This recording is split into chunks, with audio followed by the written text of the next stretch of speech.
Welcome. I'm Susan Earle, the main library administrator, and I am very pleased to see all of you here on such a beautiful day. I get to do the fun things like remind you that if you have a cell phone, if you'll silence it or even turn it off, as a courtesy to your neighbor and of course to our speakers, that's much appreciated.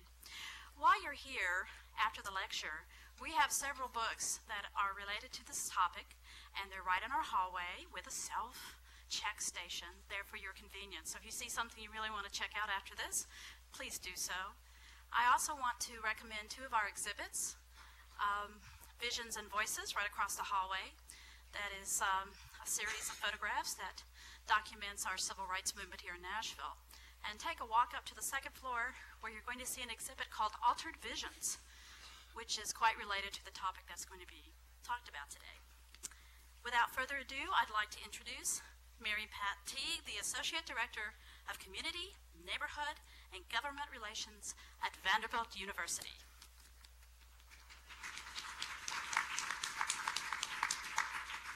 Thank you, Susan, and it's my honor on behalf of everyone at Vanderbilt to welcome you to the library. And on such a beautiful day, as Susan mentioned, I can't imagine a better place to be than downtown Nashville. We're so fortunate to have such a vibrant downtown to enjoy.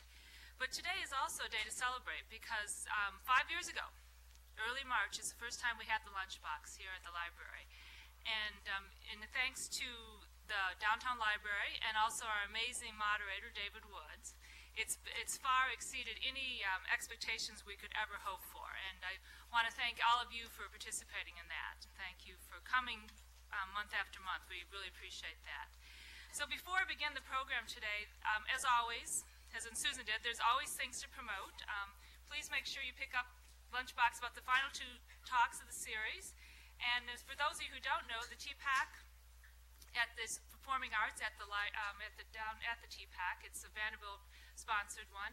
And then also the Retirement Learning Project at Vanderbilt is starting a spring session coming up next week.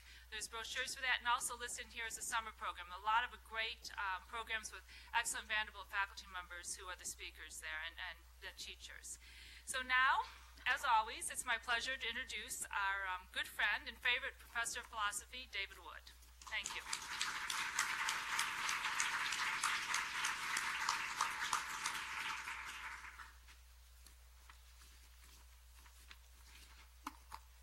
Well, thank you, Susan, and thank you, Mary Pat, and welcome back to another of our thinking out of the lunchbox talks. Michael Rose is Associate Professor of Composition at Vanderbilt's Blair School of Music.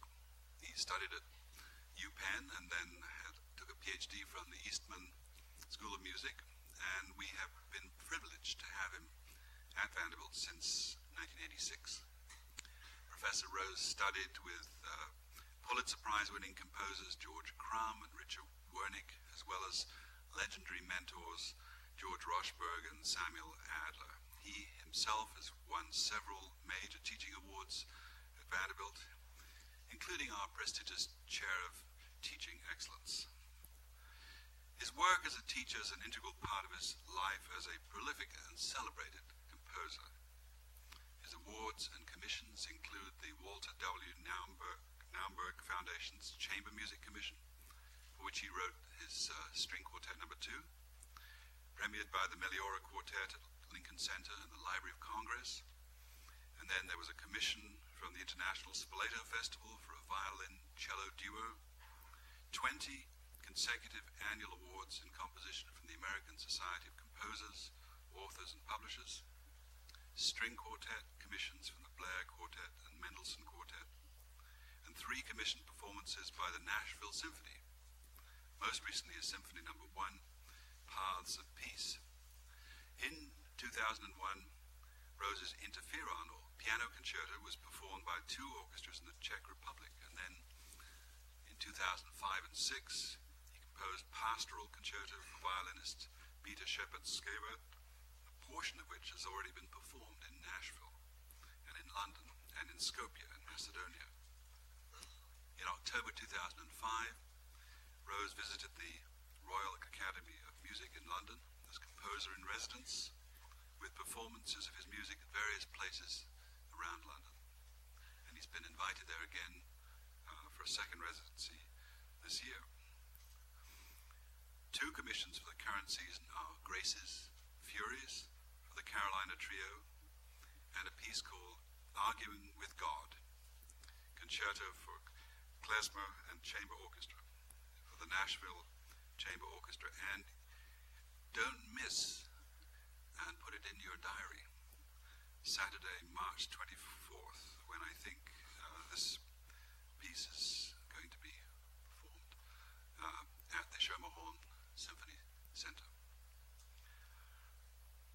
I'm sure Michael will himself comment on the title of today's talk, The Edge of Beauty.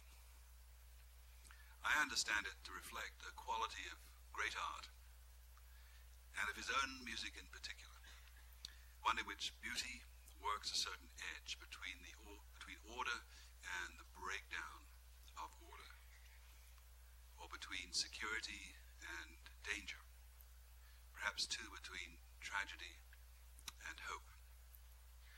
It truly is a delight for me to live in Music City, USA.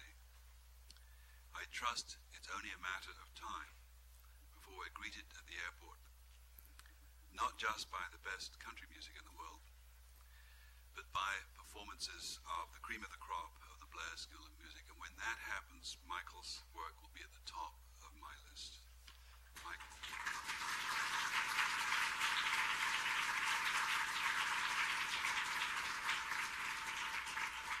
Thank you, David. Good heavens. 5 minutes of introduction of me. We have such short time. You could have read about all that. But I'm very grateful to you, very grateful. You can forget all of that, and now let's focus on the matter at hand. I get so nervous hearing my curriculum vitae. It's because there's so much more I want to do. It's all in the past. I'm on the edge of another kind of beauty yet to be discovered. I hope you'll be there on the 24th. I think brochures were distributed about the Jewish Music Festival, sponsored by the NCO. I'll be glad to answer questions about that later. And to cite my sources, which is not only professional ethics for a professor, but it's also in the Talmud, it's David Wood's idea, this edge of beauty thing. A couple of years ago, or maybe a year and a half, David emailed me with a tantalizing idea. He wanted to collaborate with me perhaps on a film project which would be titled The Edge of Beauty. I still have no idea what he means by it, but it was so exciting and stimulating and provocative that I wrote back, I think at some length, and here we are today. I'm going to give it a shot in the next 27 minutes. We have to start with someone, I think, who perhaps located the edge of beauty most profoundly for the first time, and that is the poet Rilke. In his first Duino elegy, this is how it begins, and this is a translation by Guy Davenport. What I among the rungs and hordes of angel kind would turn and find my long call through the storm of time, and if one took me in his arms, I would be nothing in that light. Sweet of beauty gathering in is fear's beginning. We love it because our longing stands uncrushed in the strength of its harmony.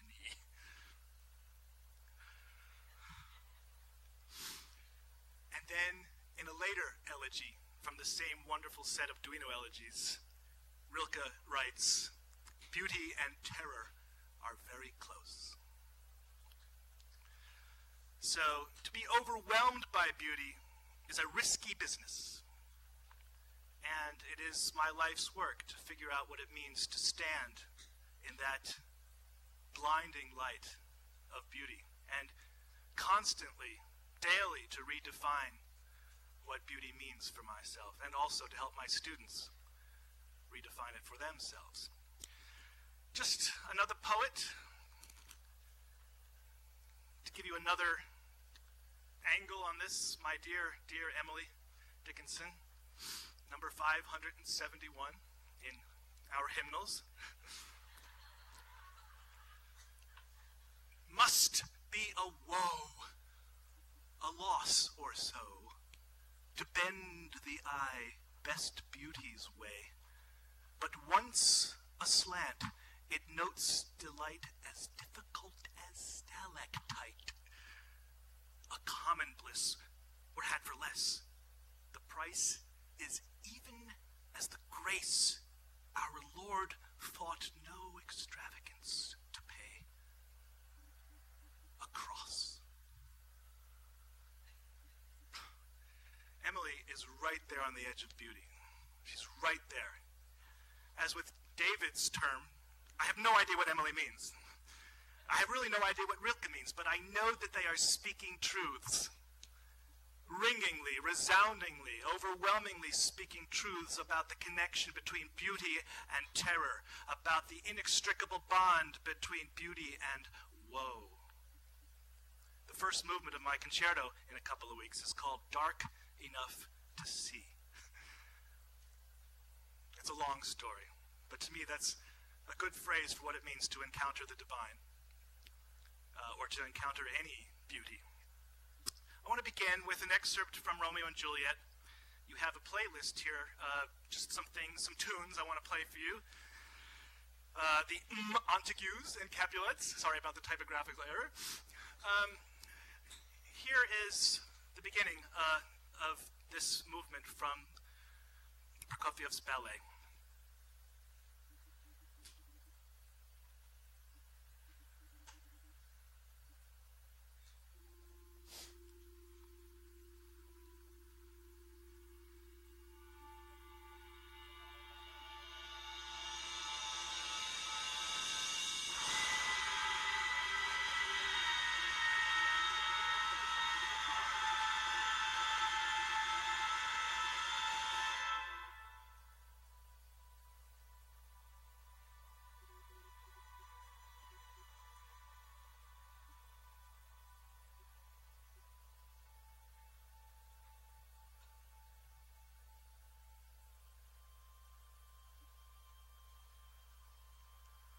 Juxtaposition of such discordance and such harmony.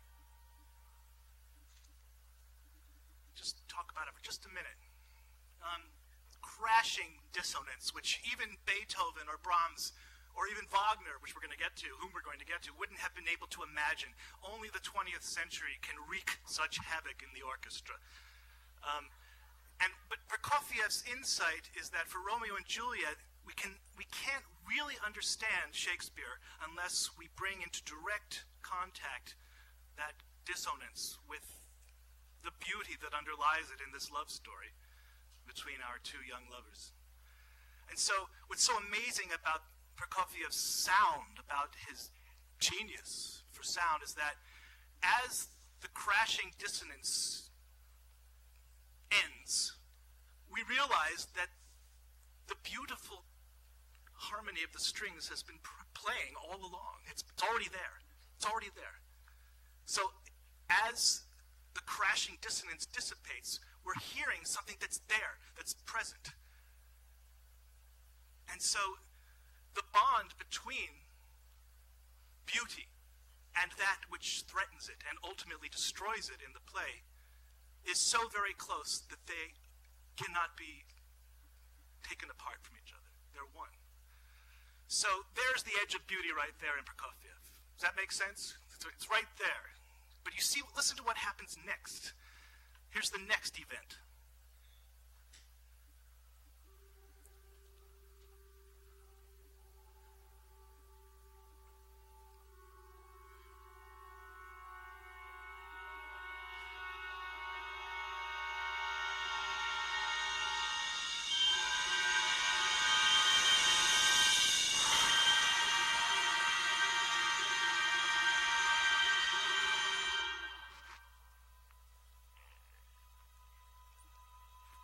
Reversal.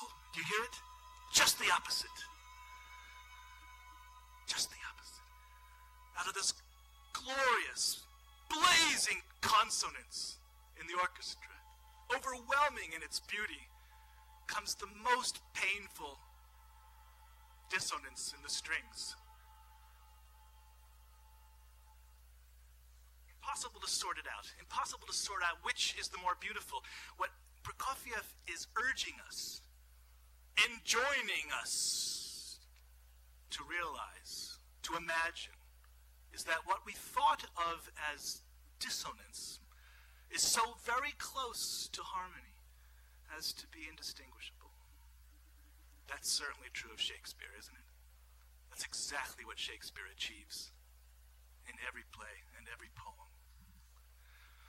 So, David and I were talking at dinner the other night about, is then the question of beauty or harmony or dissonance in music, is it always have to be a dramatic question?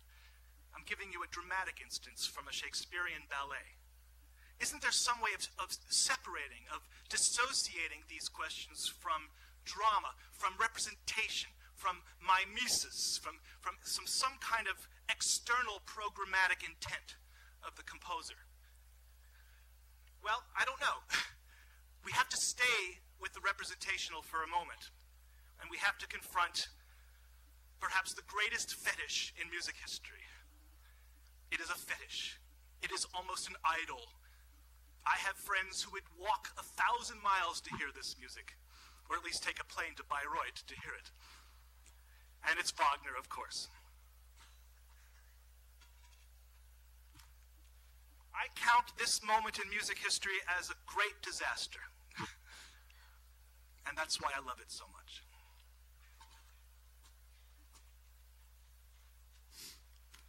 You can turn up just a little bit. Thank you.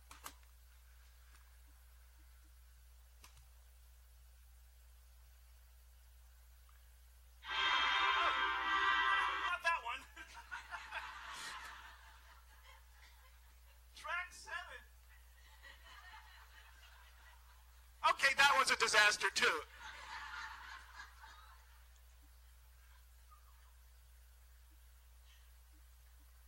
Not that one either. There it is. Okay. We've got it.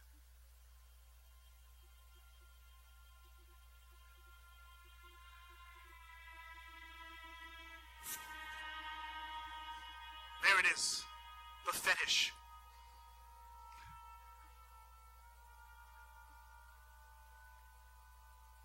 It's really the most notorious sound in Western music, without a doubt.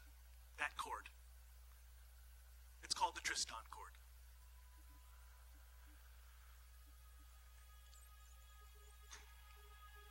Where it comes again. There it is. Just stop right there. Okay, there it is.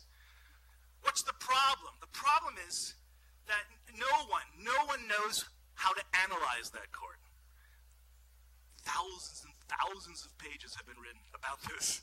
In fact, someone actually calculated that there are 3 figures in history who have been written about the most by scholars. Can you guess who they are? Shakespeare, Jesus of Nazareth, and Richard Wagner. I'm not kidding. That's true. And the Tristan chord is certainly responsible for a lot of that verbiage. It's impossible to know how to analyze. In other words, what kind of chord is it in theoretical terms? Where should it go? How should it resolve? But the people who ask that question are missing the point.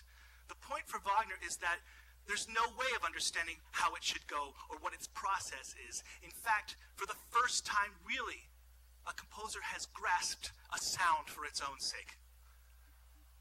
The beauty of a sonority, as something that can hold in the imagination without any need for it to resolve or any sense of how it should resolve, any purposefulness except its own being.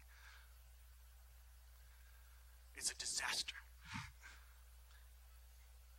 Because, like Pandora's box, composers of future generations are so caught with this idea, so captured by it, that the consequences of this moment are immeasurable.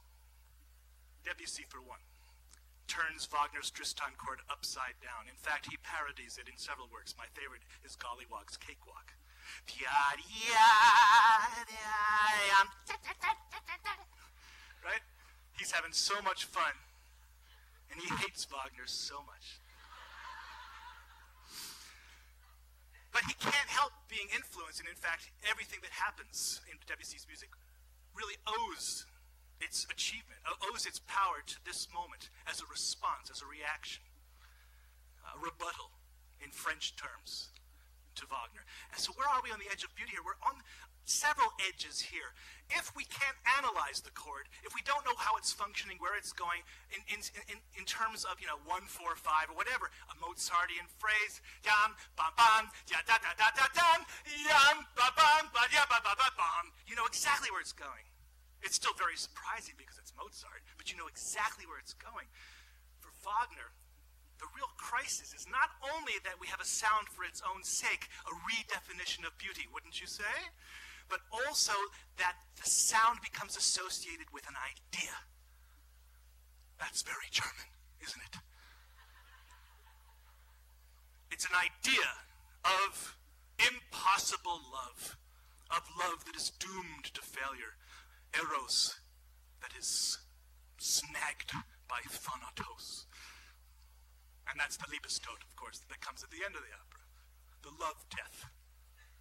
That's the last scene. Okay, so much more we could say, so many thousands of pages we could write about Tristan, but let's go on. We're going to stay on German ground for a little while.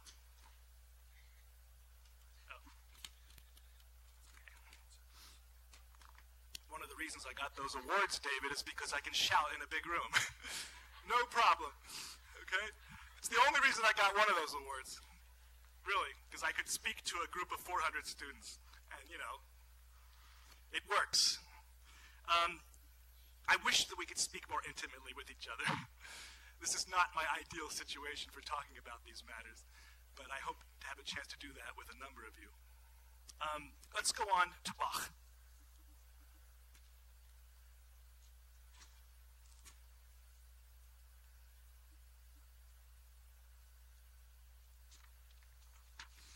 Going to be a Brandenburg Concerto.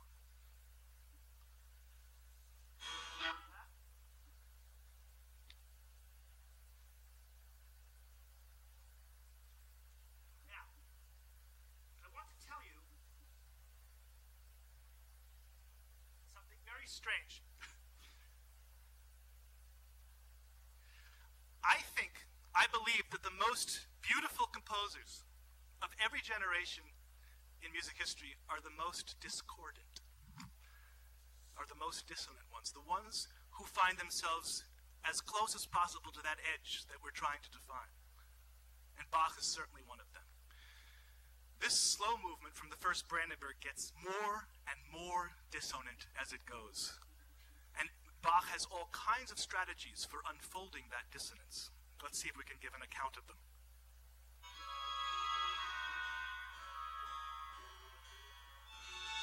Violin, oboe,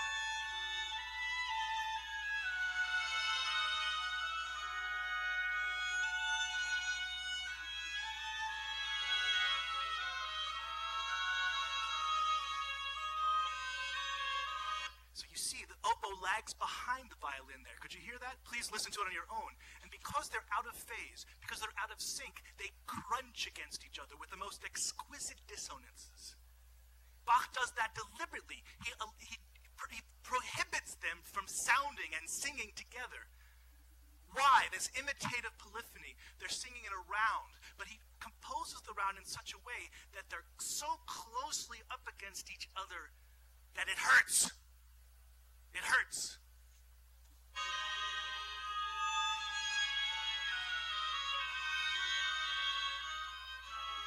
Listen to the cello. The next one's going to be the cello.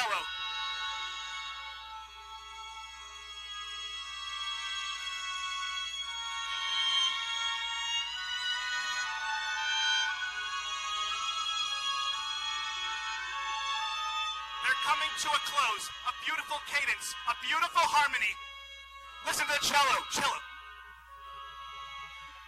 Oh my gosh! It hurts! It hurts! The cello plays a wrong note against the strings above. Bach is breaking all kinds of rules. I'd have to give my freshman theory student a C for that. It's bad counterpoint. And it's so beautiful. Listen, listen. B flat major. Did you hear that? B flat major followed by E major. Those chords are as remote, as harmonically distant from each other as they can possibly be. Now that's a technical matter, but you have to take my word for it. I don't know of another instance in the 18th century where a composer gets away with the juxtaposition of two chords that are as far remote as they can possibly be from each other. Bach manages it. On purpose, he manages it.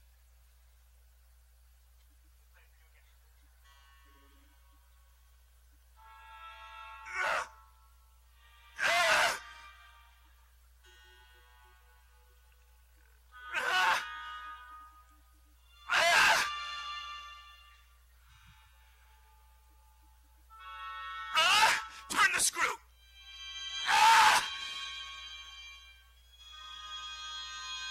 That last chord, just before the final chord, is the most dissonant chord in the 18th century. It's called the augmented sixth chord.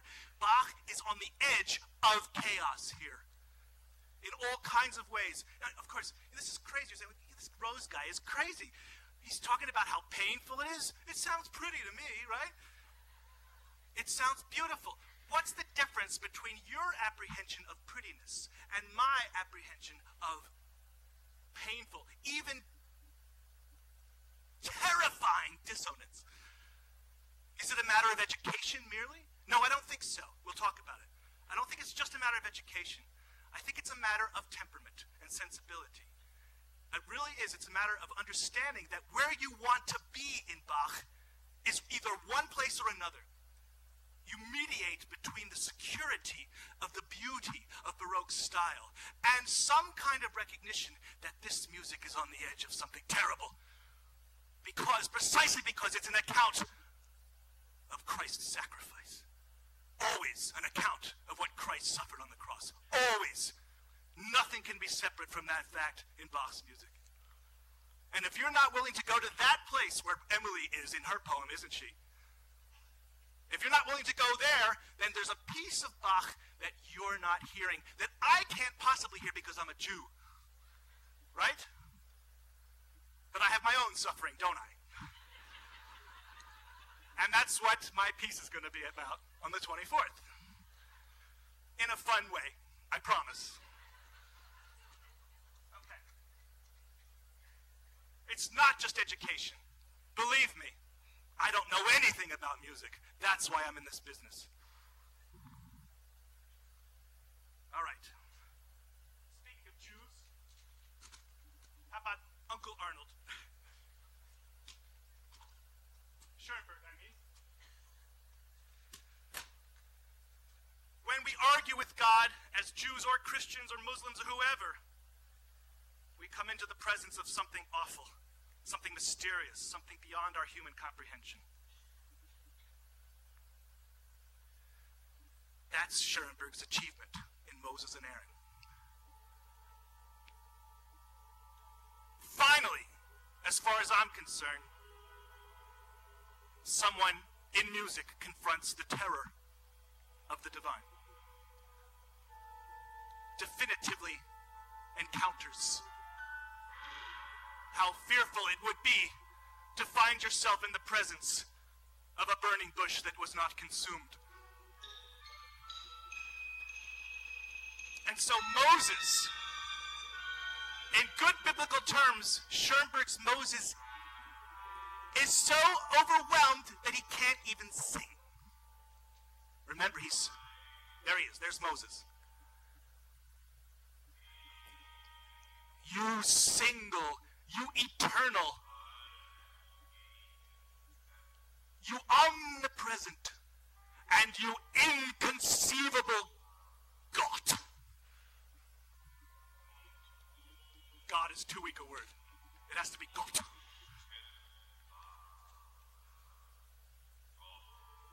And here comes God. Here comes God. Listen.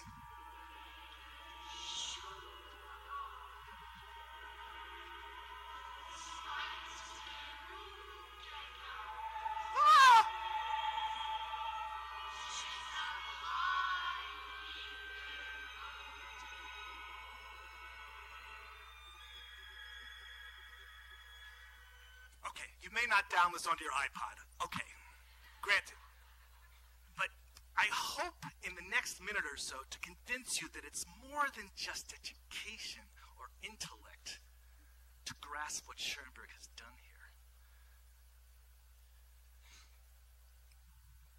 Can you imagine? Can you imagine for a moment what Moses experienced? Can you even try to imagine if it happened? That it happened, and what it must have been for a human being who was tending his sheep to find himself suddenly, inexplicably, unexpectedly in the presence of the creator of the universe and to be talking with him. It's awful. It's beyond imagining, and the music must be up to that. The music must encounter that, and finally, Schoenberg discovers a language through which he can express the inexpressible. Now, it's so interesting because, and again, we're in the throes of the dramatic. Is there any other way of conceiving dissonance than dramatic? Well, we're going to get to Takemitsu in a moment. I may have to skip Rockberg, alas. Oh, no. But I may talk about them during the question-answer period.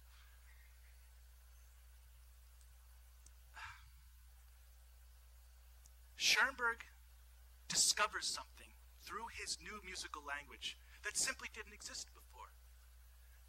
And thanks to Schoenberg's achievement, for me, and I think for many lovers of Schoenberg's music, and there are some of us, believe me,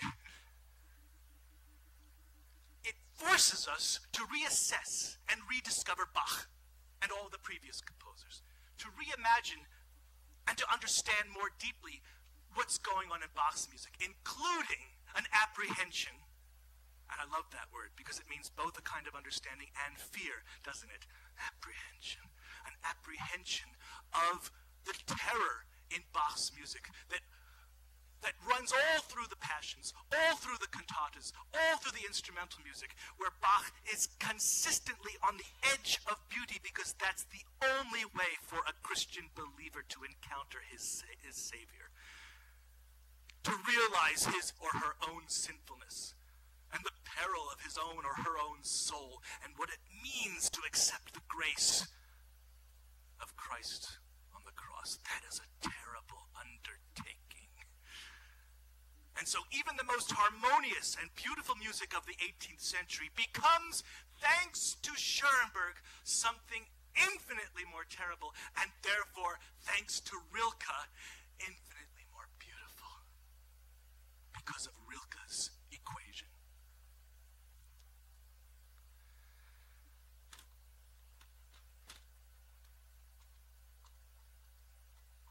Are there any questions? It's been very German, hasn't it? Let's go to Japan for a moment.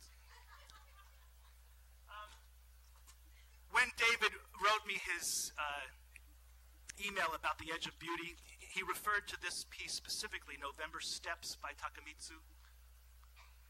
And I don't know whether this was the moment you were talking about, the moment of truth. But I'm going to play a particular moment here.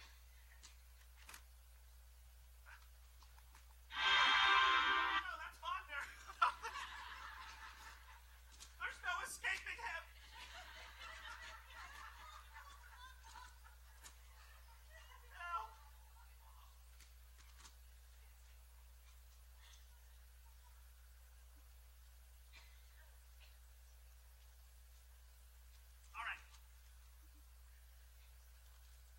Here we have a meeting of two worlds. I love meetings of two worlds. For my concerto, it's going to be classical music and Jewish folk music. For Gershwin on the same concert, it's classical music and jazz. by way of klezmer, because that's how Gershwin started his career as a teenager, playing in bar mitzvah bands. For Takemitsu, it's, of course, the Orient and the Occident, the East and the West. We begin with a Western fanfare.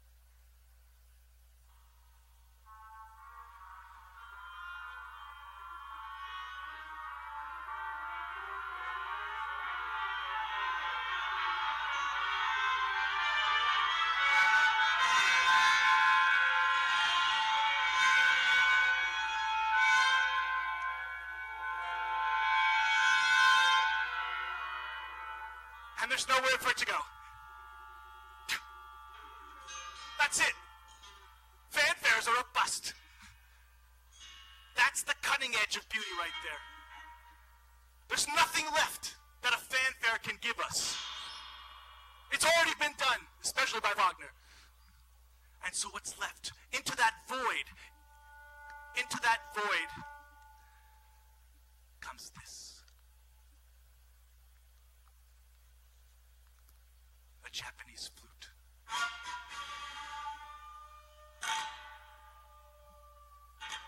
And a Japanese lute.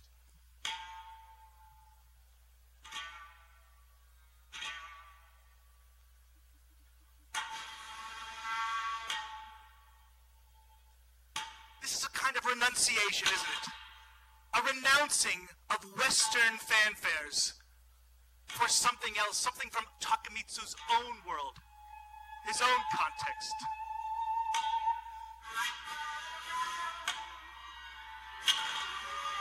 And so on. There's so much more I wanted to show you. For instance, these. What does it mean to renounce things? Look at these. By Bryce Martin. Renunciation of what? Of representation, even of color. Look at those. And then, in the course of 35 years, the same artist figures what out? What does he think about? 35 years of monkish work, a kind of asceticism, where he's working in his cell, trying to figure out what beauty might mean in the 21st century. And look what he comes up with. That. 35 years! There's no program here. There's no drama here. And that's why it's so dramatic, isn't it? To figure out how an artist, in this retrospect going on at the moment right now, a drama of unfolding consciousness by an artist of what beauty might mean after beauty. This is art on the edge. I don't know if you like it or not. More reason to figure out how to love it.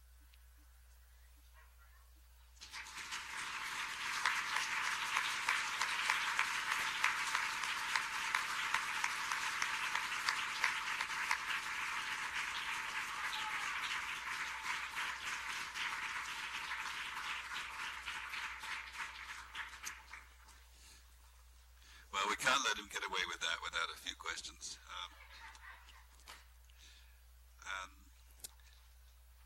I want to start off actually quoting you from another place. This is when you were like, it must have been the year 2000, you were talking about a piece you wrote called Paths of Peace, devoted to Albert Schweitzer, performed by the Nashville Symphony. And this is what you wrote. Dr. Schweitzer's philosophy of peace should not have surprised me by its tough-mindedness, but it did. A man who chose to give up the comforts of his European youth, who likewise put aside his early and brilliant explorations of theology and music, also he could establish a hospital in remotest Africa. I should have known that to such a man there could be no easy way of knocking down the intractable obstacles to world peace. And just one little bit more. Dr. Schweitzer was hopeful for the future of our race, but his hopefulness was not vague by any means. He sought actively, politically, materially, a radical transformation of the way we live and think and act. His philosophy was one of action, his life one of boundless activity, and his heart supremely capable of embracing paradoxes of the human condition that make so many other thinkers despair.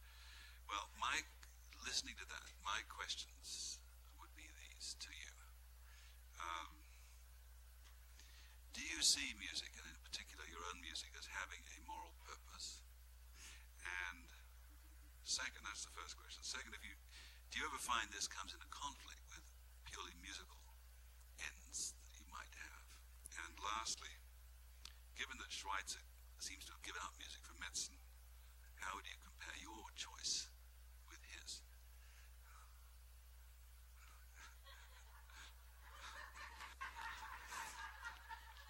So, yeah, it should be.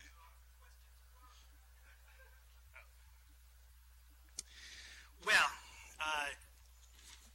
I can't quote one of my favorite poets exactly, but it was Auden who said, "I don't think poetry makes us better human beings. In fact, I hope not. But it does make us more human." It's just beautiful. In other words, what great poetry can do and great music, what I want to do in my own music is to figure out my own humanity in all of its flawed nature. And is that a kind of morality? I guess so, but I have no illusions about the moral efficacy, effectiveness of music. Think about what the Nazis did to Beethoven. The Ninth Symphony became the anthem for the Nazi regime. So one of the great moral statements of brotherhood in Schiller's Ode to Joy was so easily twisted into a message for world domination and Aryan supremacy that I have no illusions about the moral capability of music. It's impossible. Does that mean that we shouldn't strive for it anyway? No, the whole point of art is that it strives for the impossible. So I teach a course now called Ethics in Music. And it's interesting, there was a good deal of opposition to this course by my colleagues at Blair. Some of my colleagues were sure that such a course was impossible, that it was wrong and muddle-headed for me to think that music and ethics could be brought into the same classroom. And that's precisely why I was doing it.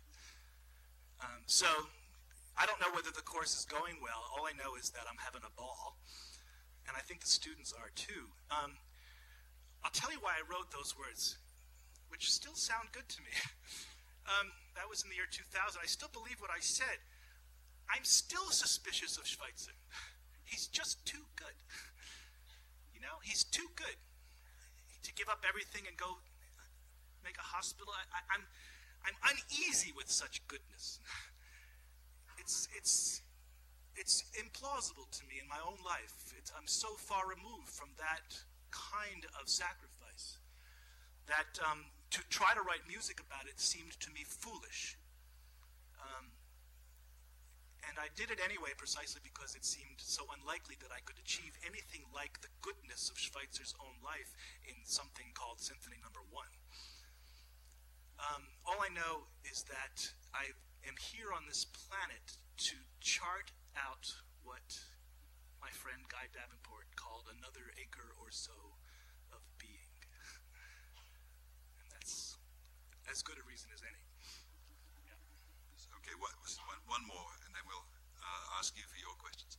I'm fascinated by the title of this piece, Arguing with God. Because we philosophers often argue about God. You know, whether he or she exists, and if so, you know, what kind of properties he or she might have. But arguing with God is something we don't do. So I'm wondering whether it's a kind of privilege of art or music in particular to be able to argue with God. And what, can you just say a little bit more? I know you did mention a bit in your talk. Yeah. What do you mean by that? Well, I must have misunderstood it when I sat in on your Kierkegaard class then, David.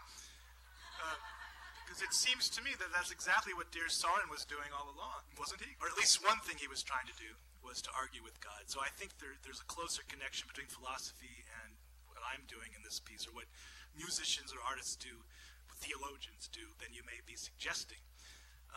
But it's just a Jewish thing, which is interesting. Actually, after I came up with this title, Arguing with God, because it seems so Jewish. Abraham arguing at Sodom and Gomorrah. Moses every day in the wilderness arguing with God. Every day, one other kvetch.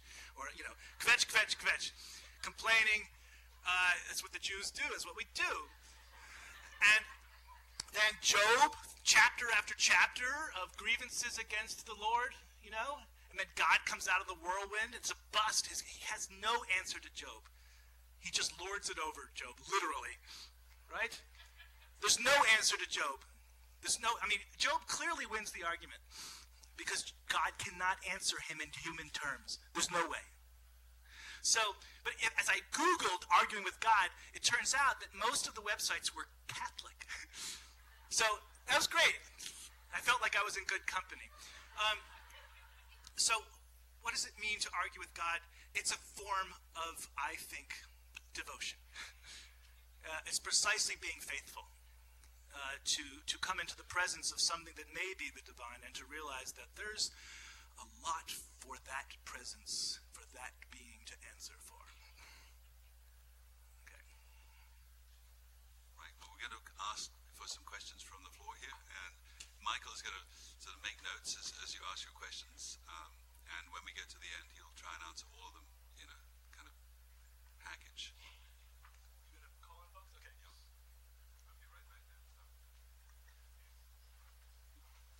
There's a mic.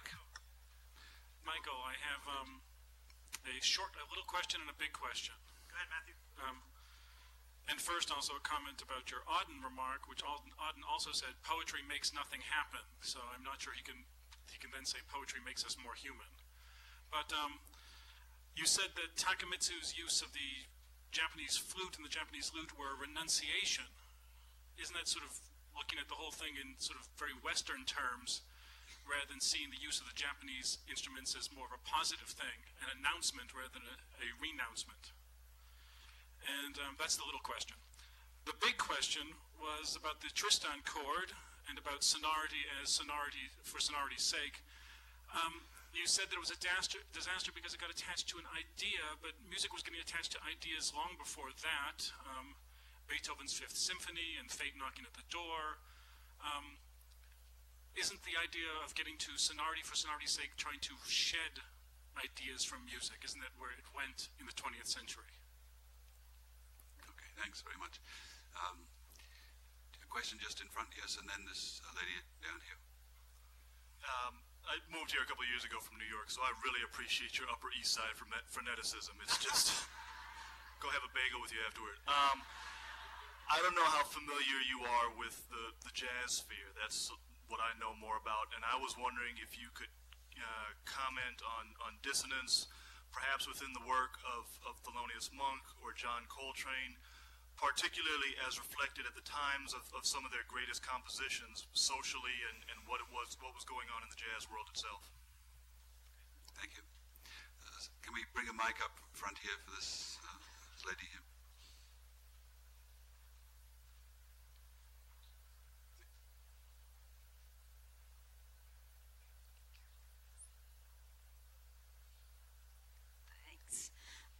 Since you brought your Jewishness into this music thing, I want to know, you said Moses argued with God and so forth. All right. Do you make God lay out the fleece before you do something in music? Lay out the fleece? Like Gideon. You know the fleece, don't you? I know. Jason and the Golden Fleece. Forgive my paganism. Oh, Gideon made God lay out the fleece if the dew was on it. Gideon and the fleece. Do you make God lay out the fleece? Okay, yes, and then a gentleman behind. And then, yeah. Yeah, go ahead. I think it was Emerson that said, you said that music makes you more human. And he said, actually, and I agree with him, it's more than human. I don't think humans are capable of music. There's something about how it takes you beyond, maybe, I hope that humanizes you or anglicizes you or something, but you catch do. Thank Okay, you. right. Yes, back there, and then this gentleman over here. I have a question, not about music so much, but somebody like David Lynch, you know, and how you personally would tackle that with The Edge of Beauty, because I find that real connected also. Yes, sir. Yeah, I'm interested in what you said about Schoenberg. Oh, there you are. Yeah, I find that I have great difficulty liking Glass, liking Schoenberg, and you said it has nothing to do with education or training. When the orchestra plays some of these new things, there was one recently that was so loud that it almost blew the place apart. And I find I simply do not know how to like it, and I'd like you to tell me how.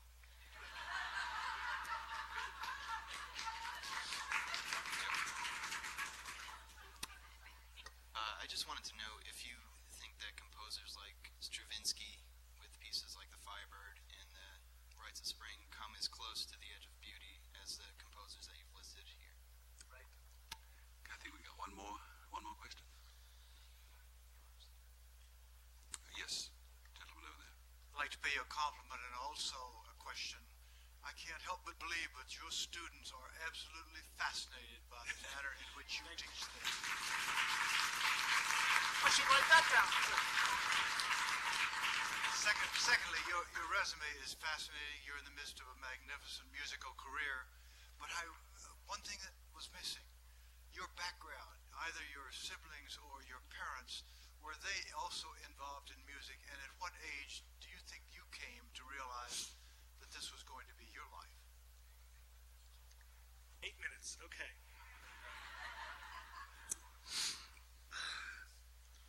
We all wear a mask. Each of us wears a mask, and it's very rarely that we rip off that mask and let anyone see who we really are. My mask today has been a teacher expert on classical music, but I love jazz, and I love rock and roll. I love all kinds of music, and I wish I'd had time. I should have made time for jazz. Yes, Coltrane, Monk, my gosh, they are on the edge, no question about it. They're so far on the edge that I think many people have rejected them because it's just too much. There's too much going on, too much information, too edgy. So many redefinitions of beauty going on in the history of jazz that, of course, now there's a whole field of scholarship called jazz theory because it's an entirely different landscape of sound. It's clear to me that the landscape of jazz theory owes a lot, and of course Duke Ellington was the first to admit it, that he learned almost everything from Debussy. And so Debussy having learned everything from Wagner, there's a wonderful lineage there of the white guys in Europe and all the tremendous African-American geniuses of jazz. The conversation among those generations and different forms of music. Sound for sound's sake, yes, definitely in jazz, I think that's true. And I do think, and this has to do with education, a question about education. Can I help you like Schoenberg or fill glass better? Can I make you see that the glass is half full? Half filled, right? Anyway, I don't know, but I do think it was overstated of me. It was exaggerated to say that education has nothing to do with it. I owe a lot to my own wonderful mentors who helped me enter into the presence of this divine. Where's the gentleman who said that it's more than just human? It's more than just human, no question about it. I think what Auden meant when he said that it makes us more human is that I think Auden was so generous and so extravagant in his own humanity that he certainly would have entertained the possibility of redefining humanity and humanness as something that was approaching the divine. That would have to, in the 20th century, be a situation where the only way of defining humanity was as something that could transcend itself, because it had to in the face of such horror in that century. He said, yes, you're right, Matthew. Poetry can make nothing happen. Nothing happens in a poem or a painting. I believe that Auden was wearing a mask when he wrote that. I'm sure that he was wearing a mask. He was wearing the mask of the inutility of art. And I believe with all my heart that he would never would have written that poem unless he was certain that it would do something. And it made this happen. It made you stand up and quote that poem. I'm not meaning to be clever here, because there's nothing more important in my life than this kind of encounter between human beings. There's nothing more important, and Auden knew that too. So when he was saying that nothing happens, he was actually defining things happening in a very degraded way, in historical and political terms. And that's precisely the arena which he chose not to inhabit. And he knew very well that poetry makes things happen, including this wonderful encounter between you and me. So, the fleece. I'm in Nashville, oh my gosh, someone's quoting the Bible at me. Ma'am, that's great. Am I laying out the fleece for God, or am I asking God to lay out the fleece? You bet, ma'am, I'm doing it. Yes, I am. He's got a lot to answer for. Or she. Yeah. And, you know, Job was laying out the fleece too. All you got to do is read chapter after chapter. That is an unholy book. You know? And that's why it's in the Bible. The Bible is a scary and dangerous thing. The Bible is on the edge of beauty in every verse. You better believe it. You read the Bible for comfort, read again.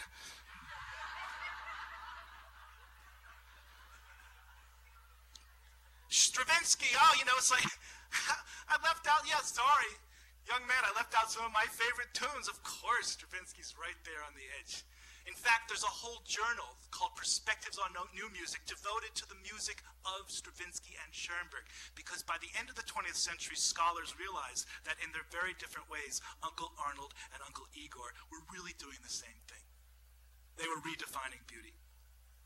No question about it. As for Philip Glass went to school and studied Schoenberg, and that's why he rebelled.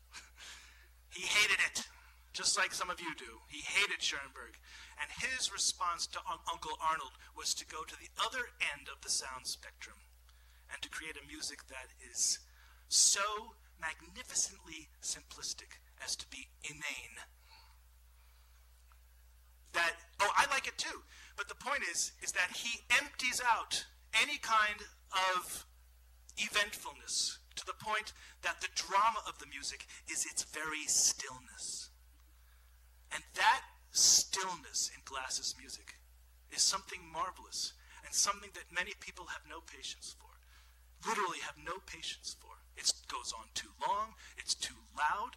Whatever it is, there's no patience for it. Life is too short for such chazarai, which is the Yiddish word for pork. Just funny because Phil Glass is Jewish too. So, how can I help you like Schoenberg or Glass more? Can I educate you into an aesthetic appreciation of music that you are finding unlistenable or unpleasant? Can you be educated to love something? That's what happens in marriage all the time. Right? We learn. We are educated every day. And it's a test, isn't it? If you fail the test, you're going to get a divorce, whatever. But you are educating yourself in the school of love. But it's, as I said, it's not just education. It's temperament. It's sensibility. It's a willingness. It's an openness to mystery and danger and risk. That's what I think Auden meant by being human. That's what I know all of these great musical masters mean when they do their strange music. An openness to mystery, an invitation into other forms of being. That's where they're leading us. They're holding out a hand. All we have to do is hold out ours. Thank you.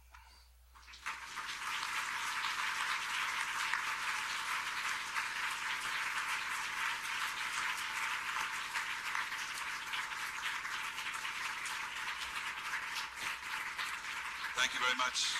Thank you very much, Michael. And as befits a musician, he ended exactly on time. Don't forget Saturday, March 24th for the first performance of Arguing with God.